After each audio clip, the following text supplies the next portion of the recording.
Shalom, Kol Haloyim Yahweh, Ba'ashem Yahushai, Ba'ashem Rachakodash. Double honors to our apostles and elders of Great Millstone, and peace and blessings to the elect. Yeah, I just wanted to make another video concerning Babylon the Great and the political turmoil that's going on right now. This country and how it's divided. We're going to watch a video from this lady. I guess her name is Katie Tur. She's a reporter anchor for MS Now NYT.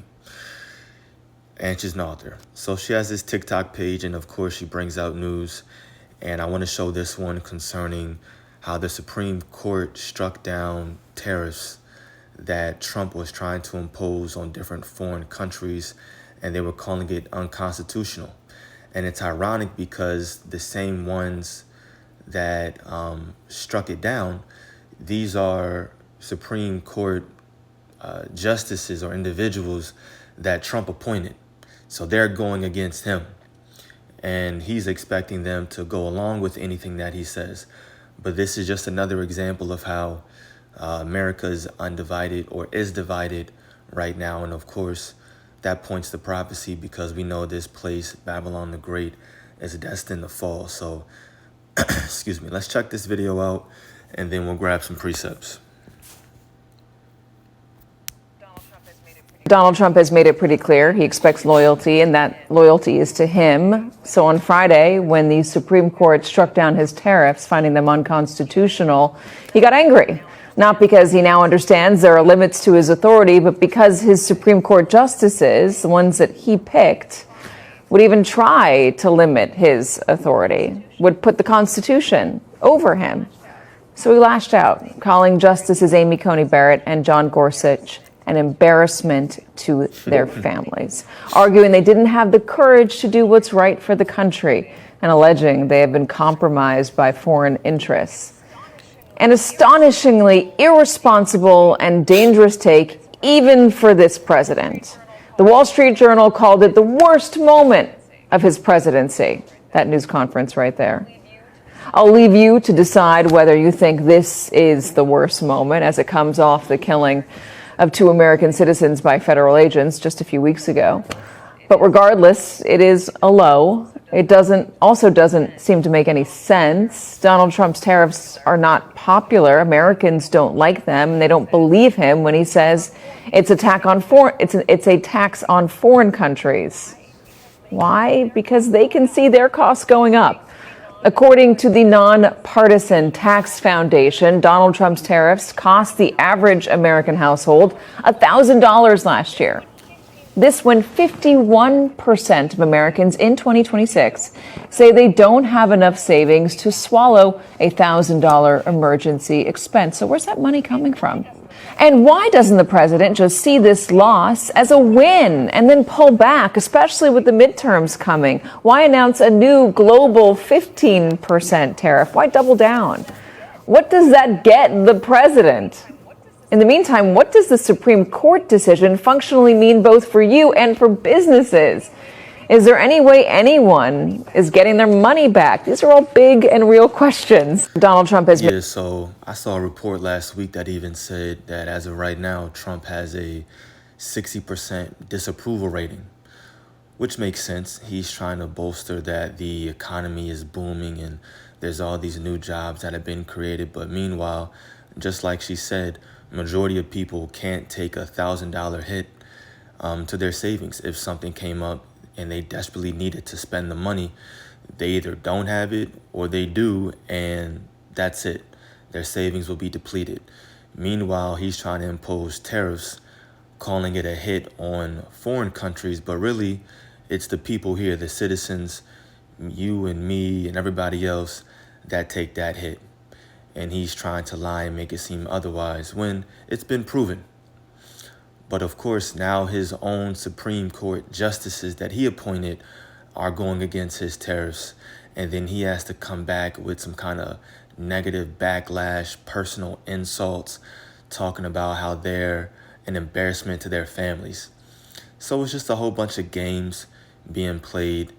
And like we're going to read, we've read it before, but it's a lot of political turmoil that's happening right now. And these are all signs that would be happening in the end days, specifically to let us know that Babylon the Great is not going to stand as a kingdom. And so we're going to throw this away, and we're going to start off with that precept, actually. I'm online on BibleStudyTools.com. I brought this out before, but it's relevant again. This is 2 Ezra 15 in the GNT, and I like it because of what verse 16 says. But I'm going to start reading at verse 14. It says, "The world and the people in it are doomed. The war that will bring their destruction is very near," and that's World War III. "Nations will arm themselves and fight against other nations. There will be great political turmoil, with one group trying to overpower another and gain control while ignoring the legitimate government." And so you're going to have uprisings from people trying to have some kind of quote unquote revolution. Meanwhile, you're going to have infightings within the government, them not getting along, and all these different disagreements. And so we're currently seeing that right now, political turmoil within Babylon the Great, and even from a global standpoint as well. Different policies that, of course, America is trying to impose on other foreign countries, just like these tariffs. It's not working, right? It's not working. So we're seeing that currently take place right now. And this is how you know that we're in the beginning of sorrows. We're in the beginning of Jacob's trouble right now. And these different things that are happening, for lack of a better word, are going to only continue to escalate. And these different prophecies that are going to hit, they're going to come harder, they're going to come faster, they're going to be more impactful.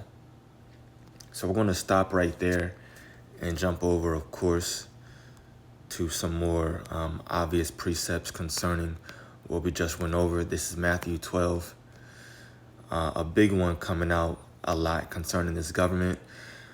Matthew 12, verses 25 and 26, "And Yahushua knew their thoughts and said unto them, Every kingdom divided against itself is brought to desolation." Every kingdom divided against itself is brought to desolation. And America is definitely a kingdom. It's the greatest, you can say, that's ever lived up until this point. It says, "And every city or house divided against itself shall not stand. And if Satan casts out Satan, he is divided against himself. How shall then his kingdom stand?" Yeah, and this whole country, this entire world, you can say, is ran by Satan right now. And there are certain people ruling. Their biblical nationality are the Edomites, and they come to do Satan's will. Just like how through the Spirit we come to do the Most High, Yahweh Ba'ashem Yahushai's will on the right-hand side. Well, guess what? The Most High has set up Edomites on the left-hand side that have come to do the will and the bidding of Satan. And that's why you see this entire world, not just America, being ran with a very perverse and crooked spirit. Everywhere you look, it's just nothing but corrupt governments, wicked policies that are passed, the people doing nasty things. This entire world just needs a do-over.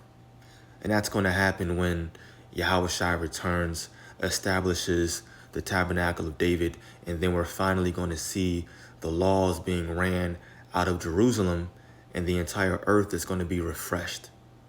Just like it says, righteousness is finally going to reign here on earth.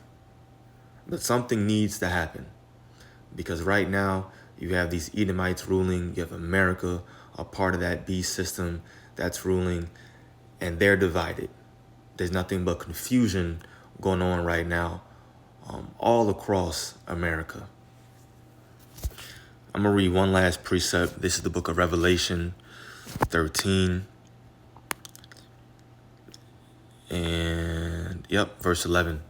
"And I beheld another beast coming up out of the earth." This other beast is talking about America. "And he had 2 horns like a lamb, and he spake as a dragon. And we know those two horns are referring to the two political parties here, your Democrats and your Republicans. A lot of laws that are passed are bipartisan. However, how do you have a functioning government when there are two opposing sides that are supposed to be against each other? They have different idealistic and political views on how your country should be ran. It doesn't even make sense when you think about it in the first place. But even more so concerning the video that we watched, you have Trump's own elected supreme officials going against him. Usually it's supposed to be these two horns going against each other. Well, now one of the horns can't even agree within itself. That's how messed up and how much of a political turmoil that's going on right now. I'm going to start using that phrase a lot more. I like it because that's what's happening. So we know according to prophecy that this place cannot stand. You can read Jeremiah 50, Jeremiah 51 as well, really at the top of those chapters. And you'll see that this place, that's, matter of fact, I'll end off with that. It's going to say it's prophetic, but I mentioned it.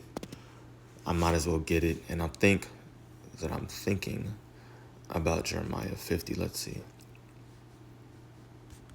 I'm thinking of 51.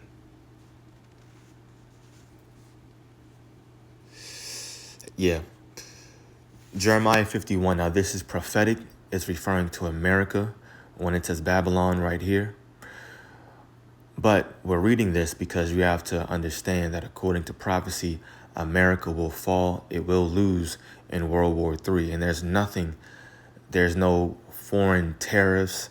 There's no kind of law here that can be passed to make this place rise up out of the ashes and be a super flourishing economy like it once was. It's just not going to happen.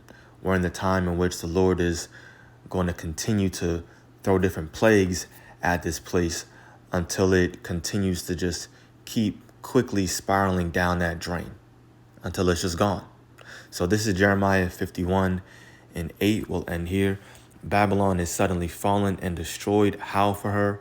Take balm for her pain. If so be she may be healed. And balm represents some type of healing ointment, metaphorically saying, look, you can try to bring in some kind of economic stimulus packages. You can claim you're creating all these jobs, but this economy, this country is not going to be healed, aka it's not going to flourish. We would have healed Babylon, but she is not healed. Forsake her and let us go everyone into his own country. This is referring to like mentally, spiritually, right? Make sure you're not attached to this place. For her judgment reacheth unto heaven and is lifted up even to the skies. So the Most High is going to judge this place, and that's going to be in the form of World War III and those nuclear missiles on top of the fire coming from the chariots as well. So that's it. Just wanted to end off with that last precept.